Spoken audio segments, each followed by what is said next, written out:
Hi, welcome. I'm so grateful that you are here to join us on Wisdom of the Mystics, our new show where we get to delve into the mystics of New Thought, learn who they were, who they are as people, what is their main teaching, and how we can use that teaching in our own lives. So grateful you are here to join us, to learn more, and to join us in this conversation. And so I am Reverend Kathy Mastriani, Executive Director of the Science of Mind Archives and Library Foundation. And I'm Laura Topper, and I'm just so looking forward to this broadcast today with you, Reverend Kathy. We have an extremely amazing super guest that we're bringing on to Wisdom of the Mystics, somebody that I know has so much to share and is doing so much in this world to enlighten people, to bring people to their knowing of truth.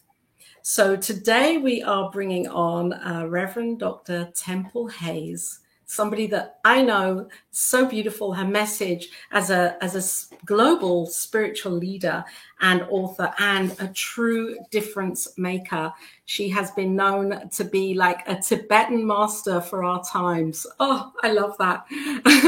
And I know that what she's here to share today as we bring her onto the show to share more about somebody who has really profoundly changed the face of New Thought. And I'm not going to speak on who Reverend Temple is going to talk about. I'll let Reverend Temple share. Let's keep a little bit of mystery here with our mystics. So I'm going to bring Reverend Temple on right now, and welcome to Wisdom of the Mystics. Hi. Thank you for having me. What an honor to be here. And welcome, Myrtle Fillmore. We're so delighted and humbled to be in your presence today as well. Oh, thank you for welcoming her in. It's so amazing that you're here, isn't it, Reverend Kathy, that we can be doing this right now. Oh, we're so grateful to have your wisdom and how you are bringing in Myrtle and her. Oh my gosh, transformative. I mean, it's just life-changing wisdom that she brought to Unity that has, transformed millions of lives. Yes. And so we can all get to know Myrtle a little closer to our hearts. So we're grateful to have you here. Yeah, absolutely. Yes, absolutely. And the one thing I think when we were creating this and writing out our, who would come on as super guests and who we'd love to showcase as our mystics, and when Myrtle came, it was clear for me that as an ordained Science of Mind minister and also a Unity minister would be this incredible. You could shine this incredible light on who Myrtle Fillmore is and what it is that she brought to this world, maybe beyond Unity as a label, as a concept. Mm-hmm. So should we begin there with how do you know Myrtle as an everyday person? In her day-to-day life, how was she, do you think? Well, I feel that, with the stories of Myrtle, what people I feel really resonate when it comes to the mystic Myrtle Fillmore is she calls within every person within their humanity to listen to your own inner guidance, to listen to your intuition, that you can go to a doctor and you'll get a diagnosis. There are facts within a diagnosis, but there are spiritual truths. And that's what we say all the time in New Thought, Unity and Science Mind. There's always facts, right? But there's the spiritual truth. And when I think about Myrtle and the times that she lived in the late 1800s, in the early 1900s, you know, she was like a lone person in her own belief system, is because she was brought up from the get-go being told, you have tuberculosis and you will not live past 40. You have tuberculosis and you will not live past 40. Well, how many of you, even those of you that are listening, have received some kind of someone speaking about you and telling you who you're going to be, who you're not going to be, and you buy into that BS, that belief system that somebody told me. So underneath the layer of New Thought within itself, we say, always listen to your own intuitive faculty. No one knows your body. No one knows your heart better than you. And I find that Myrtle, it's like, I feel like in many ways I owe my life to her, which I can speak about later on. But that being said, she just wouldn't buy that. She's like, I got a husband, I have children, and I don't want to die. I don't want to die. So she went on this pursuit of knowledge, of some way to have a different paradigm that would support her in not accepting her death cause and that predictability. And so that being said, it's very interesting that she had like weeks to live, however many weeks, it could be years of weeks, but she heard a lecturer, E.B. Weeks was his name. And she stood in that audience on that one particular day, that one particular time, and she sat in the space and heard him say, you are a child of God, and therefore you do not inherit disease. You are a child of God, and therefore you do not inherit disease. And she went, I don't. I am a child of God. I am whole. I am holy. And this is what's going to happen. And so she permeated that energetic presence in every cell and fiber of her being. And she started getting better and better and better, right? And then she aligned with Emma Curtis Hopkins, whom we know is the teacher of teachers, who was the Fillmore's teachers and Ernest Holmes's teacher. And Emma Curtis Hopkins said the same thing. Never is a sick person coming before me, but a whole person coming before me so that they may be recognized. And that was the power. And I think that's why we say as mystics, what our task is, what our calling is to simply be able to shift someone's old patterning and awareness to a bigger paradigm of who they are and who they're designed to be. And I know the two of you do that all the time with your teaching and your podcasts and who you are. But Myrtle in her day wasn't like she went on meetup.com. She didn't go on Instagram and TikTok and go, I'm a child of God. And I mean, can you imagine how people must have looked at her like cuckoo? You know, like, what are you saying? Because she was surrounded by religiosity, Methodist, Presbyterian, and you just didn't go around shouting that kind of stuff. So I honor her and I praise her. And when we talk about the courage to tell somebody you go to a New Thought Center, get over yourself. Think about somebody in the 18 and 1900s that, you know, were considered like out there. So go, Myrtle, go. Mm-hmm. I said, and thank you. I love that perspective, you know, to put us back in time into the 1800s, you know, in the early 1900s when she was really, you know, finding her voice and creating unity. So it's powerful. You know, again, we didn't have Instagram and that back then, you know, she just was able to speak her truth.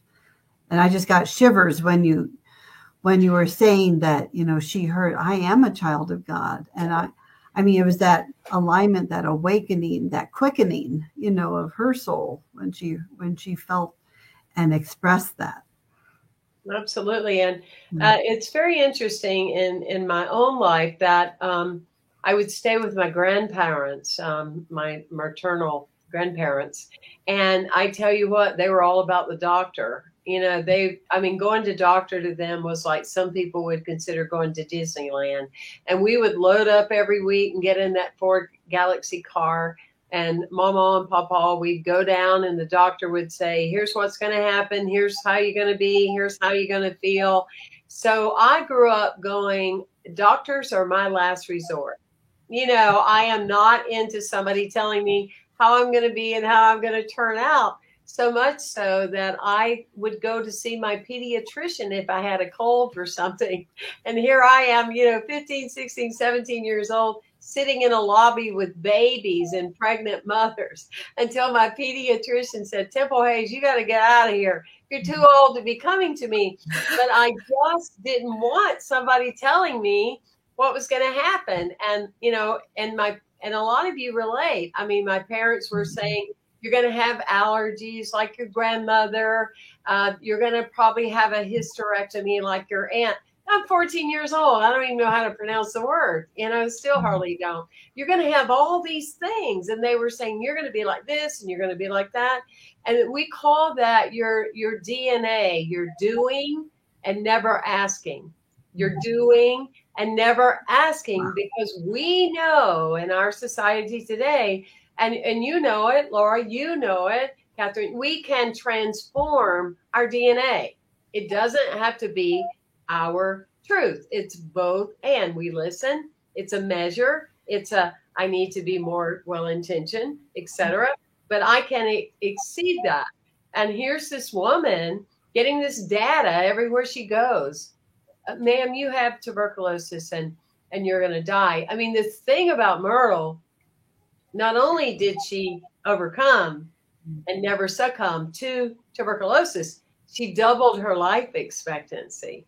Wow. In her times, doubled her life expectancy, which means that all of us are aiming way too low. We ought to at least aim for 150. But see, we often water down metaphysics now because, we want to be popular or, be on talk shows and stuff like that. But that day, our teachers like Ernest and Charles and, Eric Butterworth and, Raymond Charles Barker were like, get real, people. You can do magic, right? And do it, Mm-hmm. And that's what Myrtle did. And even her own husband doubted her. He went, wow. He went, I don't know, this is really out there. I mean, I'm not really sure. He was a real estate person and a real estate developer and into business. And he went, I don't know. And what happened was, even though we're talking about her today, when you're a couple, right, you got to include the other one because it can go any direction based upon support and validation. But what happened to Charles is he went, well, I really want to believe in this. I really do. So what happened is he would take naps and or in his dreams, he would have dreams about properties and business transactions. And the next day or the next week, it would be a real life circumstance. And he would see how this ethereal, this esoteric essence was very, very real. And he got on board too. But really, in my opinion, my humble one, and I'm not a Unity scholar at all, I would say that Myrtle was really the founder of the Unity movement, and Charles came bubbling along. Oh, I love the way that you've said that, because that gives clarity, because it's that one of them was really inspired and she was really inspired by what had happened for her. And I'm just wondering, this ties into this question of what her main teaching was. And surely this was her main teaching, is you can be healed right now. Yeah. And what was it that because she heard this just before she was 40, and then she took on board the teachings of Curtis Hopkins. How people around her must have thought, oh my gosh, she really is a magician. All those people that doubted her. They really did. And people started lining up outside her home because they had heard that. they had heard that she was healed, and they would come to her for prayer. And that is the birthing of the prayer, the silent prayer movement that is still very prevalent and used from people all over the world today, headquartered in Unity Village, USA. So yes, that's what birthed the silent prayer ministry. Was people would come to her and say, I have this allergy, I have leukemia, I have, whatever the problems were, I have a cold, I've had a death, I've had something, I'm not the same. A lot of people don't realize either that through a childhood accident, Charles had a leg that was quite shorter than the other one, and in his lifetime, it grew in length. Wow. They were quite the pair, but underneath the layer, when we talk about prayer, and all of us could have a good old laugh about, in Science of Mind, you do 5 steps or 7 steps, or and you got to do it right, and and all that our teachers were wanting to articulate was a state of consciousness in which we exist to hold the space, because prayer doesn't change the divine, it brings forth the divine within us. And what I think is so powerful about Myrtle Fillmore was it's being a, in school they have the valedictorian, right? Well, we are the validating-torian. We validate an essence in a person. Like Emma said, I'm not here to see you as a sick person. I'm here to see you as whole. I'm here to see you not broken. I'm here to see you vibrant. I'm here to see you alive. And that was huge. And that's what Myrtle, when she looked in the mirror, she didn't look at, well, just like everybody else in your family, girl, you're dead. I mean, you're not going to make it. You're not going to live. She looked in this mirror and said, I am that which I am. I am healed. I am whole. I am able. I am capable. It's that validating. And we're all called to that, to validate. And I don't know about you, but often, it's unnerving to people, because they'll say, well, don't you remember? And I told you this. And I said, I don't remember any of it. And I'll just tell you that. I don't remember the 3 times you went to the doctor. I don't remember if it was an immune builder or chemo. No, I don't remember, because I don't want to remember that about you. There's lots of people that are remembering that about you. I want to remember that what I know about you is every cell and fiber of your being right here, right now, in the Holy Spirit of your essence is a divine idea, totally healed. And that's what Myrtle taught people, through the power of prayer and the space she held. Wow.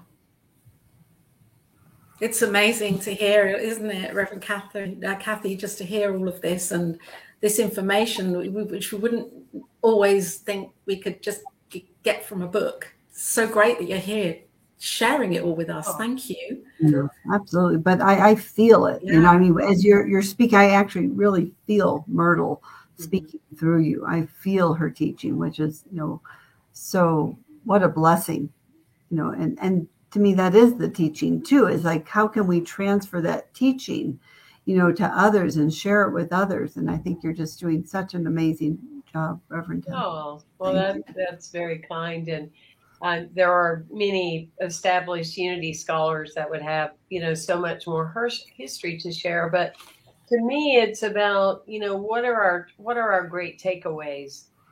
And like you said, that ripple effect that has gone on to touch millions, Maya Angelou, Betty White, Oprah Winfrey. And I say that because those are names that everybody knows, who they are.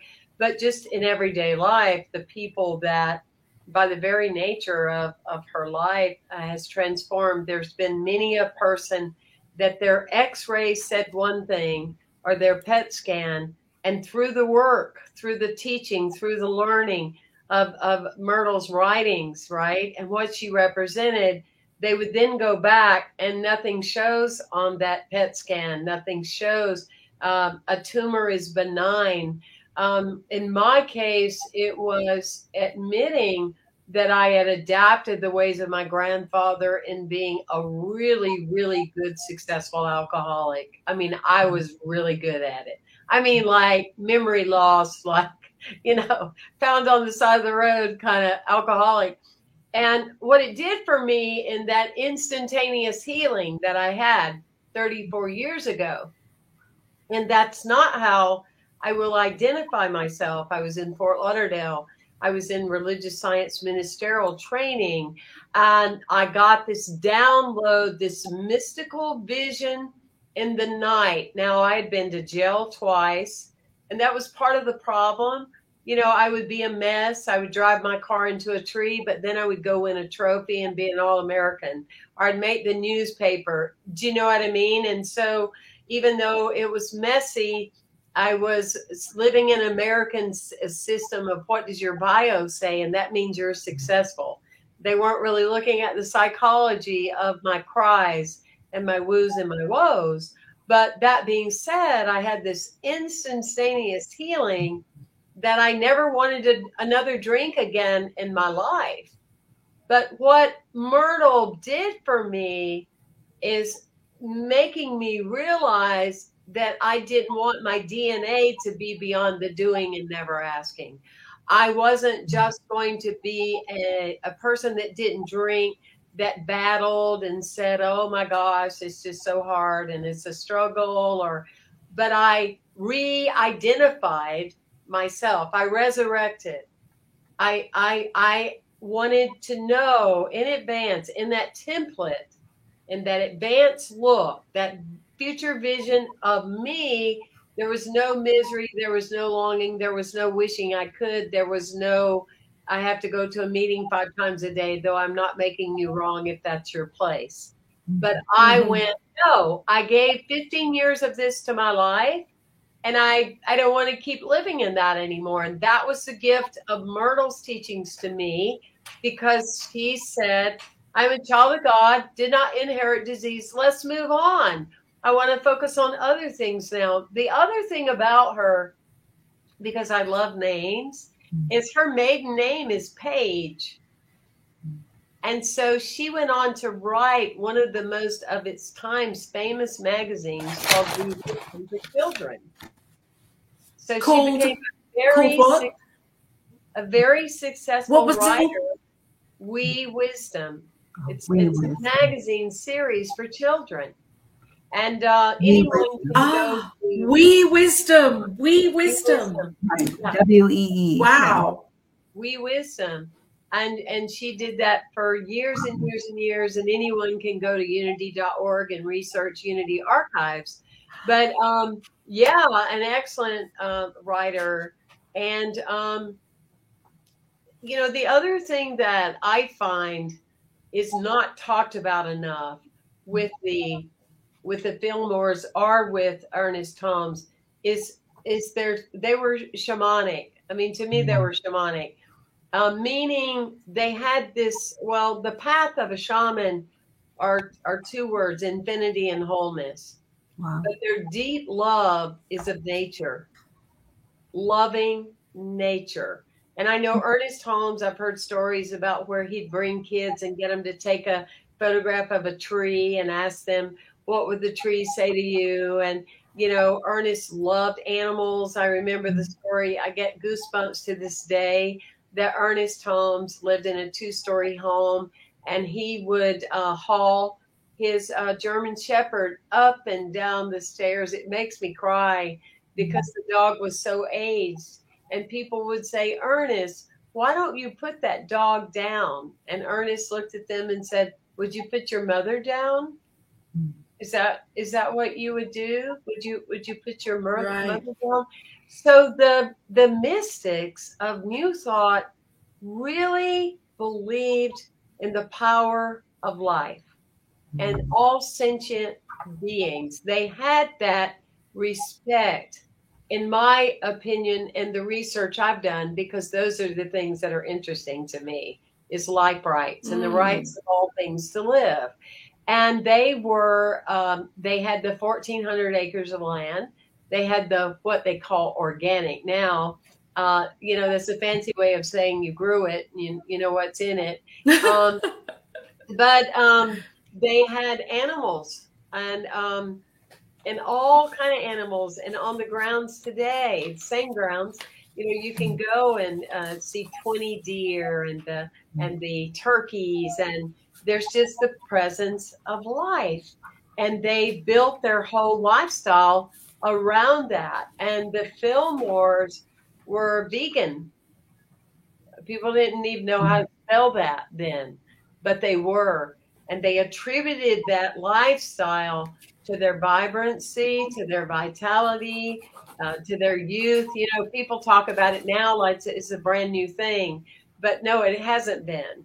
It just was not so accepted or popular. Or you think about, come on, in the Midwest, the steak restaurant and all that. It's like didn't fit in, right? But they were definitely vegan and attributed so much to the fact that they didn't eat animal protein at all. So. Wow. Incredible. I'm just wondering, Reverend Temple, as a woman, how, or identified as a woman, how Myrtle Fillmore, if she would have, she had the support of her husband, and together they created this incredible community. Do you think that for her as a woman, maybe feeling ridiculed, or feeling that, she'd healed herself, and that was an incredible thing, and then to be accepted, and then to have a queue of people queuing up, coming to her, seeking that healing from her. Do you think as a woman in those times, it would have been, was easier for her to do that with the support of her husband if he wasn't there? Do you think, how do you think the unity movement could have expanded and grown without them being together in this?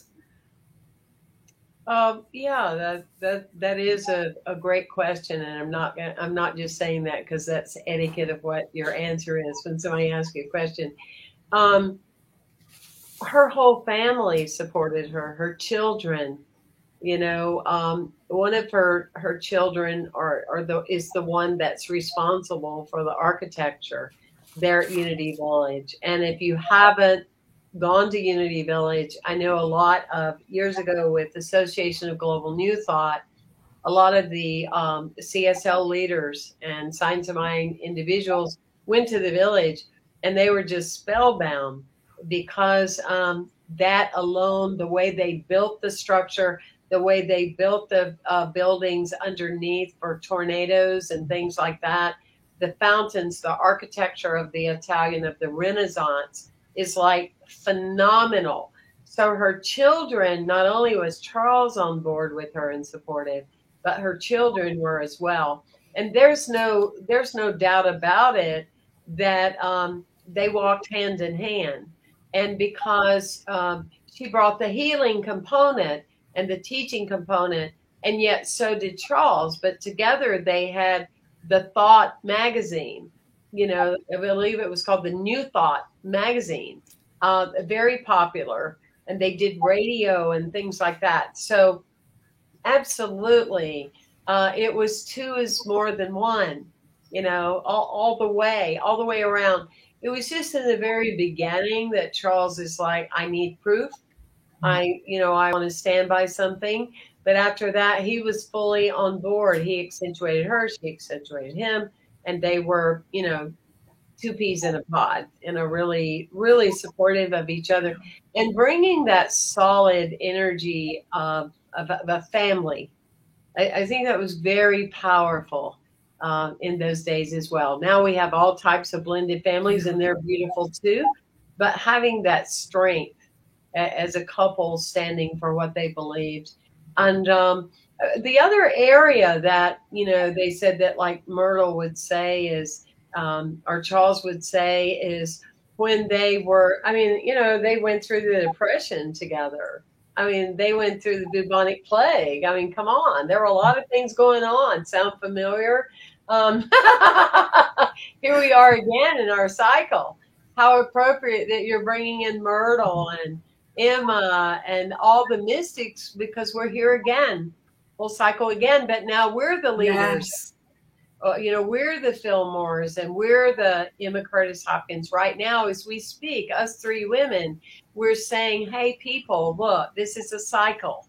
We're going through another plague. We're going through another thing. You had Amy Semple McPherson. Now, that's a woman to have on your show to talk about her. I mean, she was the largest evangelistic minister of her time. And she traveled and put up caravan tents with her children and had thousands and thousands and thousands of people throwing away canes and getting out of wheelchairs. And she was another Myrtle that was there at one time, had the largest sanctuary in America. Amy Semple. Who was Amy Semple McPherson? Yeah, AIMEESEMPLEMCPHERSON. She was the founder of the Angelus, as in Angel Us Temple in Los Angeles. She was really the first celebrity of ministry. There was only one sanctuary larger than hers, and it was in London.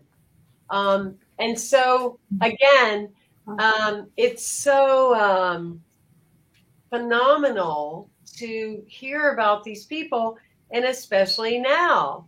I am a child of God, and therefore I do not inherit this story becoming the story I need to live, kind of thing, or whatever. And she never said tuberculosis isn't real. She never got caught in the politics of it, or all that. Are you vaxxed or not vaxxed? She didn't spend her time that way. I mean, that's what saddens me about our society today is we're sitting around still feeding on some kind of divide. If everybody would just put their energy into, let's eliminate this. Let's all stand together and say, we are children of the universe, and therefore we are healed, we are whole, all is well. Let's put energy collectively into one direction instead of you're this way, you did that, you chose that, you're red, you're blue, you have a shot, you don't. I mean, too dispersed energy.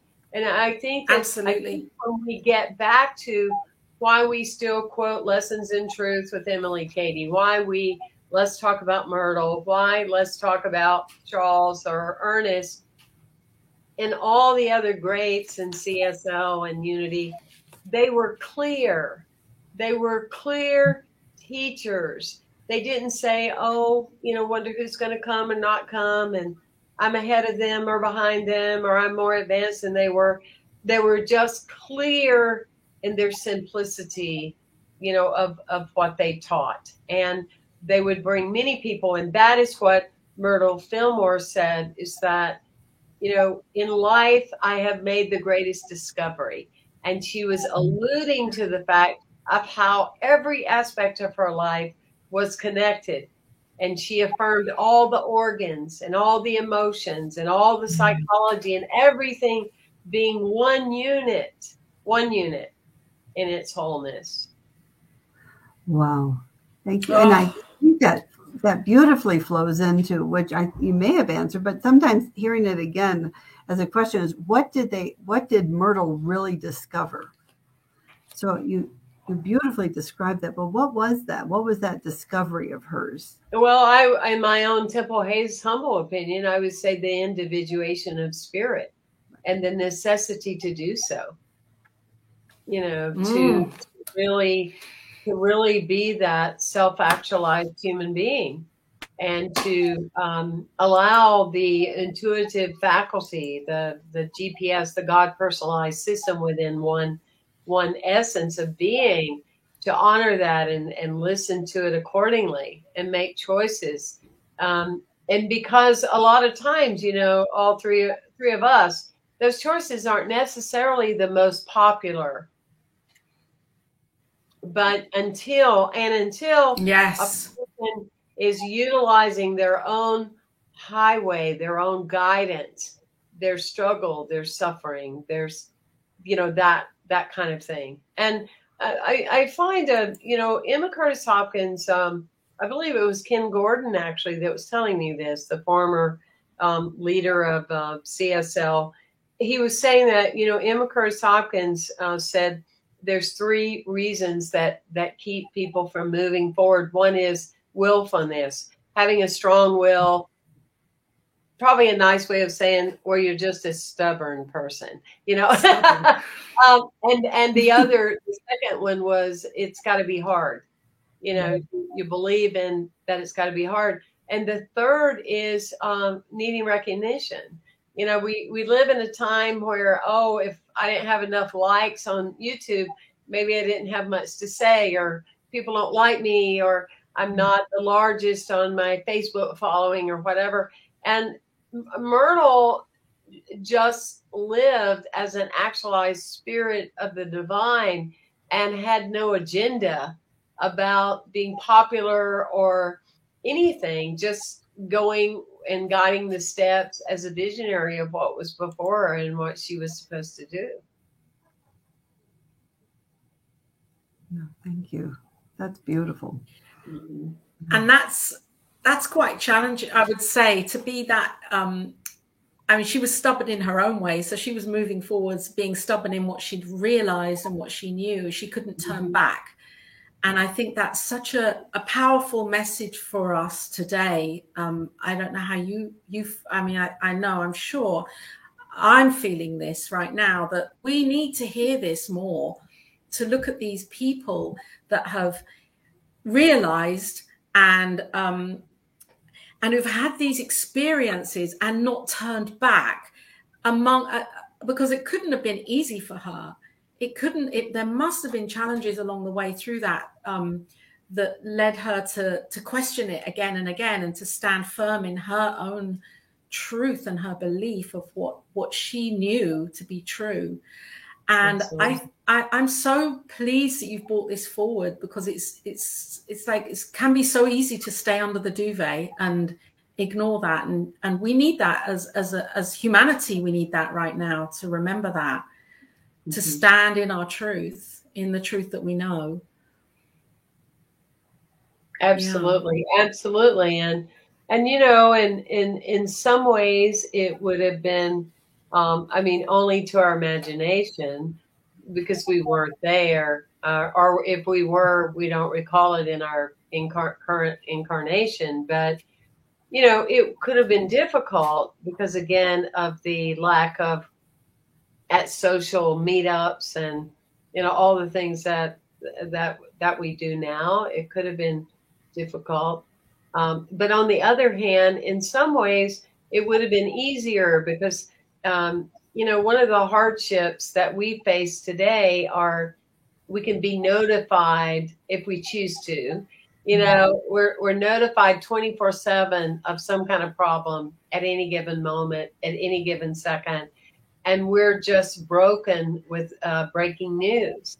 I wrote a writing not too many years ago about don't let breaking news break you, because it's designed to follow a money trail. It's what sells advertising. And you can only do so many.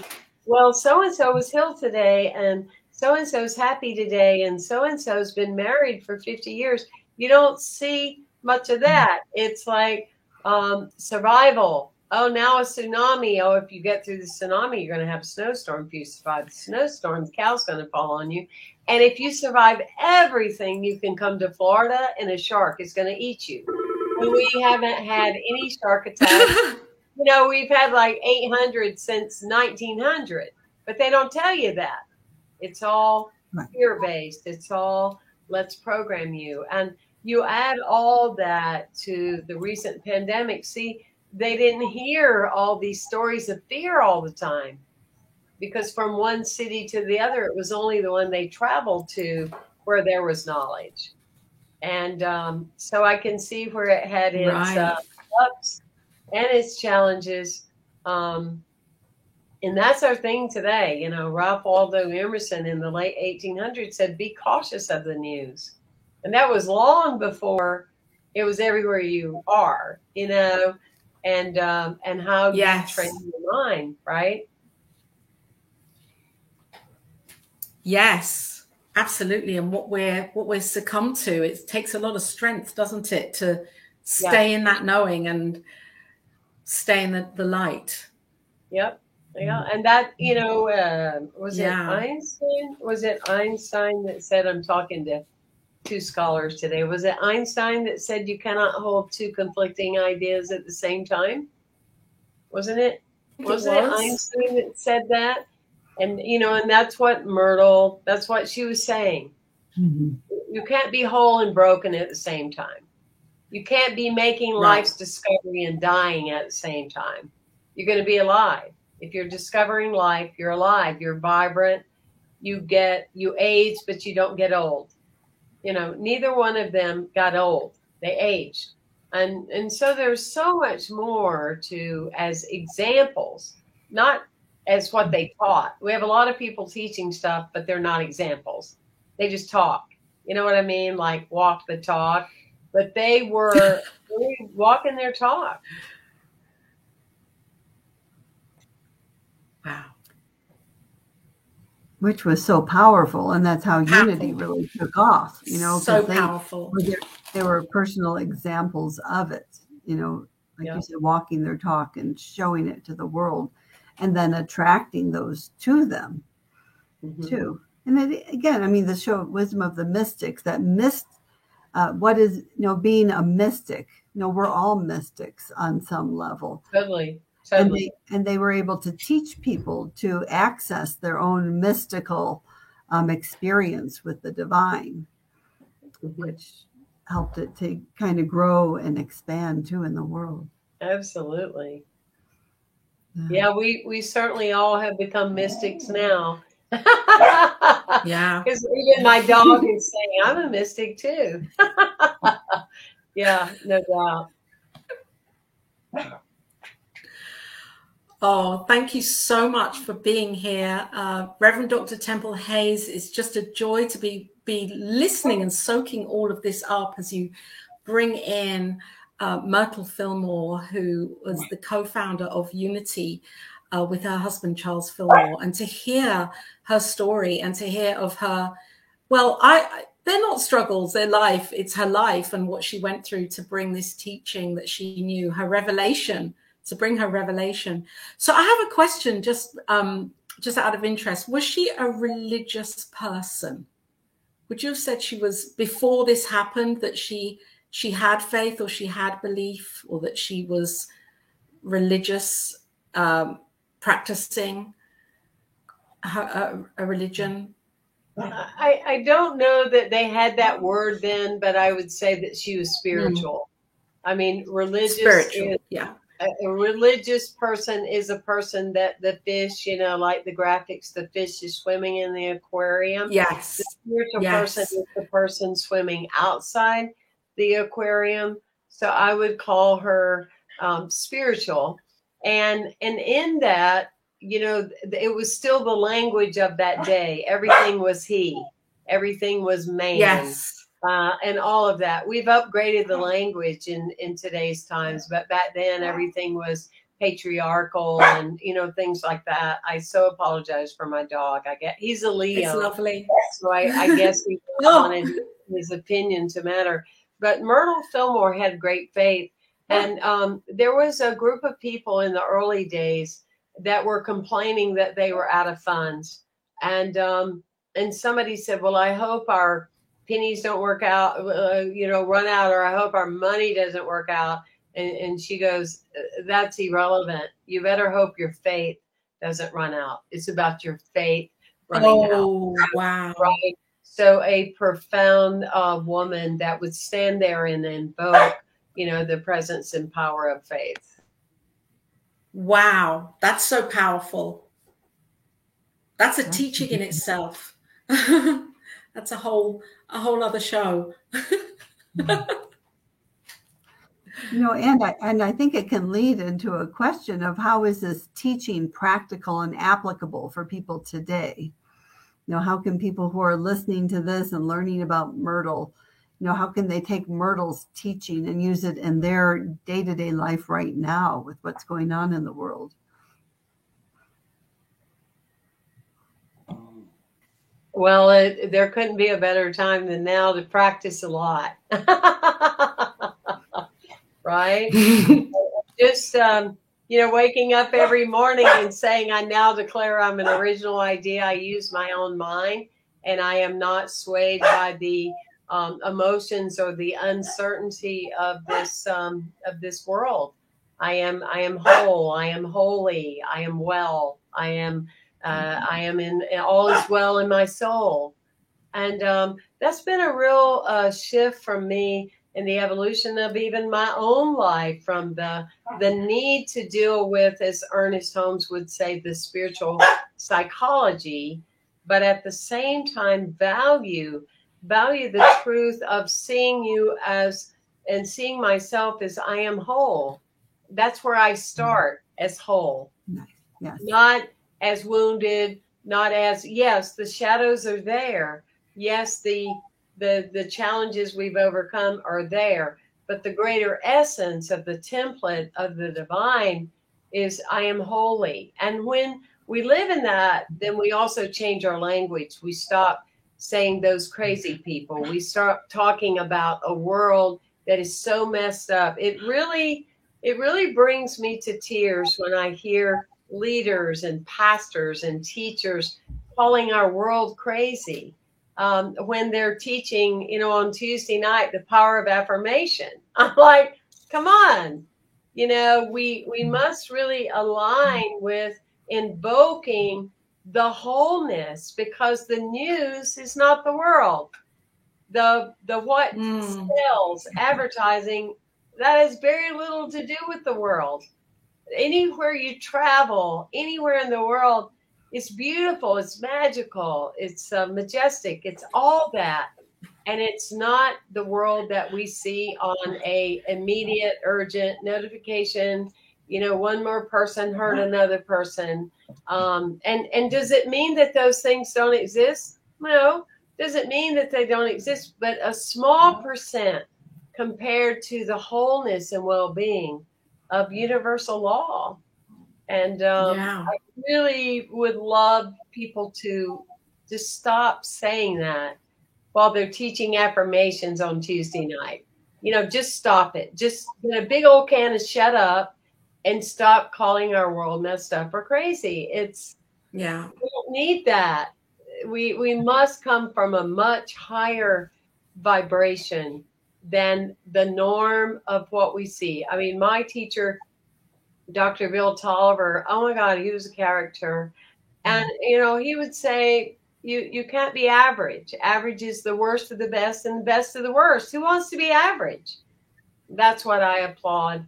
That's what I'm grateful for with Myrtle Fillmore. Myrtle Fillmore, from the depth of my being, thank you for not being average, because your teachings have transformed millions and millions and millions of lives. Thank you for not being average, because you taught me I don't have to be either. And you taught Kathy, and you taught our beloved Laura, we don't have to be average. How boring. Let's choose a different path. Yeah. This is so powerful. Thank you so much for being here and for sharing. Reverend Kathy, I'm sure you feel we could talk all night for me, all day for you, because I'm here in the UK. But it's amazing to hear this and to hear. And for me, I'm just feeling so empowered within myself that there was this woman who would not turn back. She had a heat and wouldn't turn back, and she knew it, and she forged this path forwards, continuing to teach this teaching that she had personal experience of. So Absolutely. Beautiful, so powerful.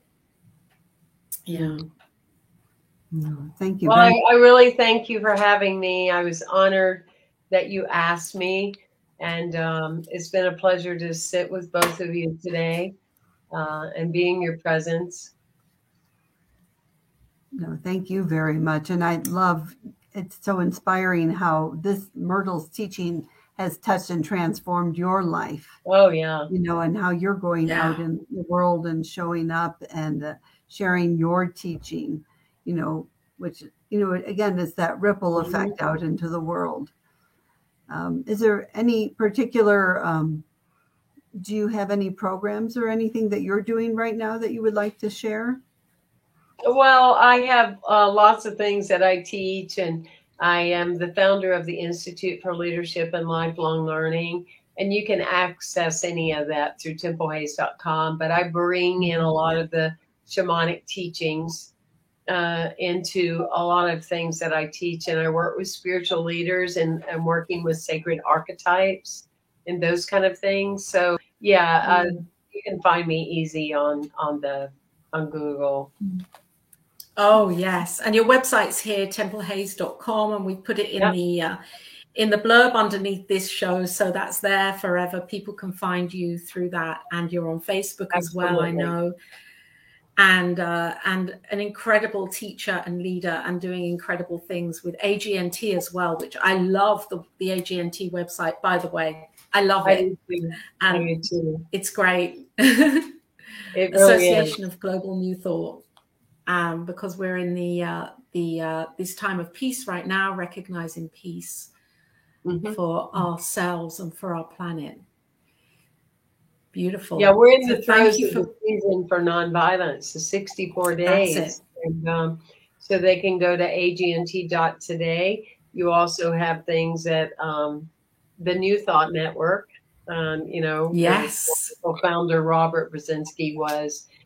We hosted a program of opening it, and it's the time between Gandhi and Martin Luther King's assassination, and you know the focus on that. So yeah, it's exciting. There's so much available, and it's allowing ourselves to integrate it and use it. And definitely, yes, yeah, we're doing what we can with what we know. So as a final question, just a kind of quick question here, because we have a few minutes left. What do you think Myrtle Fillmore would be saying right now in our times as an inspirational message? What do you think her message would be right now for us? Well, I don't know if I'm downloading her or if I'm downloading me. What I got really stoned and I went, what? Both. She says, grow up. Grow up. Grow up. Your vibration grow up. Right? I love that. Grow up. Oh my God, that's wonderful. We did it when it wasn't acceptable to be bold and brave and take a stand. Grow up, you know. Oh, I love this. Stand in front of people and speak the New Thought message, or on your podcast or on your video or with your family or with your best person. Grow up. Grow into a higher vibratory field that exceeds the average level in which you can be bombarded and blend right in, but stand up to a higher thing. So way to go, Myrtle. Thank you, Myrtle. I know you expected something very eloquent, profound to come out of her mouth, like a beautiful quote, but she said, tell those people just to grow up. So there we go. I think that was beautiful and profound. Very powerful too. Yes. Yes. Thank you. Yeah. Thank you so much for being here. What a joy. This has been such a treat. Thank you for having me. Just feel so blessed. Thank you. It's a pleasure being with you. I'm very grateful. And and thank you to everybody that's been viewing here and sending in wonderful comments. And if you're watching this later on, then I know you're going to be fed in some way from this, because it's just it's wonderful. It's like being in a private personal workshop here. with Reverend Temple and Myrtle Fillmore and Reverend Kathy. So thank you for joining us. And I'm just going to say before Reverend Kathy comes in to say goodbye that you're here on New Thought Media Network, this incredible broadcasting focused ministry. Yes, as Reverend Temple was saying, visioned by Reverend, maybe Doctor, who knows? I've just Reverend Robert Brzezinski, and we're here every day, shining out the light, bringing broadcasts and shows and teachings and opportunities for each of us to get closer to knowing the truth of who we are. So I'm going to put the banner down here for the because we like this up here just to know that that God is our source, and that you can support this network in all sorts of ways. And one of the ways is financially with a love offering or tithe or donation, whatever you want to call it. There is the link there that you can be, you can go to the website and you can know in consciousness that as you're doing this, you are a part of the reciprocal process, the flow of life, the give and the receive, and knowing that that yes, God is our supply, and that's why we do this. So there's the link for that. And thank you for being here. Thank you for Reverend Temple for giving your time and your wisdom and preparing in the midst of everything that you're doing in your life. Thank you so much. It's been a pleasure being with you, and thank you for the opportunity. I look forward to being on the journey with you again, really. Oh, yeah. Great. Oh, thank you so much. I've learned so much. And again, I feel so much closer to Myrtle Fillmore and Charles. And again, just learning about the roots of this incredible teaching of unity, and, New Thought teaching, with Ernest Holmes. And the powerful women, the powerful women who have been such an integral part bringing it out to the world. And as we're going with the Wisdom of the Mystics, our next show on the fourth Tuesday, we're going to learn about Phineas Parkhurst Quimby with Dr. Petra Weldis. And so that's kind of fun too. Again, we're just learning about our roots and what is this mystical tradition that is carried forward with New Thought, and how can we use it in our lives? And so you brought so much of that to us today, Dr. Temple. So thank you very much. You're welcome. Yeah, we're grateful for everyone who joins us, and Wisdom of the Mystics, everyone who supports, and we're just going to keep moving forward and learn more together. Together, we're on this journey called life and how we can love and support each other. So thank you for joining us today. Thank you. And we'll be back in 2 weeks' time with the next show of Wisdom of the Mystics. And remember to check out Reverend Temple Hayes and her wonderful work. It's all on her website, templehays.com. Until next time. Bye for now. Bye. Bye for now.